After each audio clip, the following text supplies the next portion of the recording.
प्यारे दोस्तों, जय माता दी। हमारे चैनल में आप सभी का हार्दिक स्वागत अभिनंदन करता हूं। प्यारे दोस्तों, आप सभी लोग अपना प्यार, स्नेह और आशीर्वाद ज़्यादा से ज़्यादा देते रहे। प्यारे दोस्तों, जो लोग नए हैं या फिर जिन लोगों ने अभी तक चैनल को सब्सक्राइब नहीं किया, प्यारे दोस्तों हाथ जोड़कर सविनय निवेदन है जुनून वॉइस को सब्सक्राइब करें, जिससे आने वाली सभी वीडियो का नोटिफिकेशन सबसे पहले आप तक पहुंचे। प्यारे दोस्तों, चैनल को सब्सक्राइब करने के लिए धन्यवाद। प्यारे दोस्तों, वीडियो पूरा देखना, जिससे कुछ ज्ञान प्राप्त किया जा सके। प्यारे दोस्तों, आज की कहानी है बंदर और मगरमच्छ की। कहानी पूरी देखना, तो फिर चलिए कहानी शुरू करते हैं। बंदर और मगरमच्छ की कहानी। बंदर नदी के पास एक पेड़ पर रहते हैं। बहुत समय पहले की बात है। कहीं दूर किसी नदी के किनारे एक जाम के पेड़ पर एक बंदर रहता था। उस पेड़ पर बहुत ही अमीराती जनकड़े लगे हुए थे। बंदर का खाता था, वह बहुत ही स्वादिष्ट थे। बंदर को खाता और पास के नदी में फेंकते भी दिया था। एक दिन की बात है। एक समुद्री जीव बहुत ही भूखा था। वह शुद्ध नदी में कुछ खाने की तलाश कर रहा था। खाने में उसे कुछ नहीं मिला। उसी एक पेड़ के पास संदेश। वह पेड़ वही था जिस पर बंदर रहता था। नदी में पहले कुछ जंबो बंदर द्वारा फेंका गया था। उसे समुद्री जीव ने खा लिया तो वह बहुत ही स्वादिष्ट लगने लगा। तभी बंदर ने जीव से पूछा, यहाँ किस लिए आए हो? बंदर ने बंदर से कहा कि उसे बहुत तेज भूख लगी है और मैं पूरी नदी घूमने के लिए कुछ खाने को नहीं मिला। बंदर ने कहा, लो ये ते मीठे जंक खा लो। ये देशीय बंदर ने बाघ को जंबो दिया।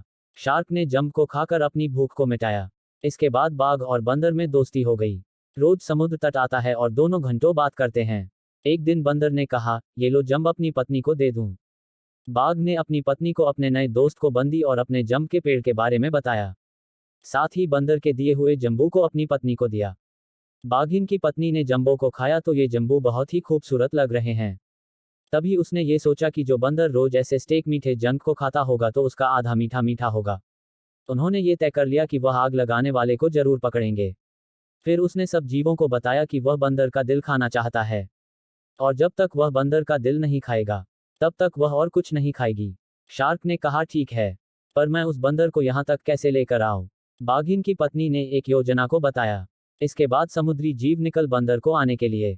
बाघमारी बंदर के पास पहुंच। मगरमच्छ ने बंदर से कहा, दोस्तों आज मेरी पत्नी ने घर पर कॉल किया है। उसने आपने दिए हुए खाने मीठे जंबो को लिया और अब पानी पीना चाहती हैं। और हाँ, हमारा घर तुम्हारा दावत भी है। बंदर ने कहा, ठीक है, मैं आज तुम्हारा घर चलूंगा, पर मैं पानी में तैरना नहीं जानता। बाघ ने कहा, तुम मेरे पीठ पर बैठकर चलो, प्रामाणिकता की आवश्यकता नहीं होगी। बंदर ने पेड़ से छलांग लगाई और सीधे बाघ की पीठ पर बैठ गए। बंदर ने कहा, जैसे ही वह नदी के बीच पहुंचा, समुद्री जीव ने कहा कि दोस्त मुझे माफ कर दो। बंदर ने पूछा, क्यों? क्या क्या है जो मैं चाह रहा हूं हो? मगरमच्छ ने बताया कि मेरी पत्नी तुम्हारा दिल खाना चाहती है। उसे लगता है कि आप हर रोज अमीरात मीठे जंक खाते हैं तो तुम्हारा दिल कितना मीठा होगा। इस पर बंदर बहुत ही डरे हुए हैं, पर उसने हिम्मत नहीं हारी और बुद्धि का सहयोग लिया। बंदर जोर जोर से हंसने लगा और बस इतनी सी बात कह गया, मेरे दोस्त, मैं तो अपना देने को तैयार हो पर एक समस्या है। बंदर ने कहा, मैं तो अपना दिल पेड़ पर ही छोड़ आया हूं। अगर आपको पहले ही बता दूं तो मैं उसे लेकर चलता हूं। फिर बंदर ने कहा, अब फिर से पीछे हटूंगा ताकि मैं उस पेड़ से दिल लेकर चलूं। कृंतक ने कहा, ऐसी बात है तो मैं भाग जाता हूं। जैसे ही वह नदी के किनारे पर पहुंचा तो बंदर ने झट से लगाया और पेड़ पर जा बैठा। बंदर ने जंजीर की सांस ली और कुछ जंबों को तोड़कर बाघ की ओर फेंका और बोला, जा यहां से गद्दार दोस्त। तू दोस्त टकरा गया। और एक बात, किसी बंदर का दिल उसके पास ही होता है, न कि किसी और जगह। इसलिए कहा है कि दोस्ती करो सबसे, मगर गारंटी सब पर मत करो। प्यारे दोस्त, आपके साथ अच्छा होगा। और हाँ, इस कहानी से यह भी सीख मिलती है कि हमें किसी भी स्थिति में अपनी बुद्धि से काम करना चाहिए। बंदर की कहानी के माध्यम से यह सीख मिल गई है कि सभी दोस्त एक समान नहीं होते हैं।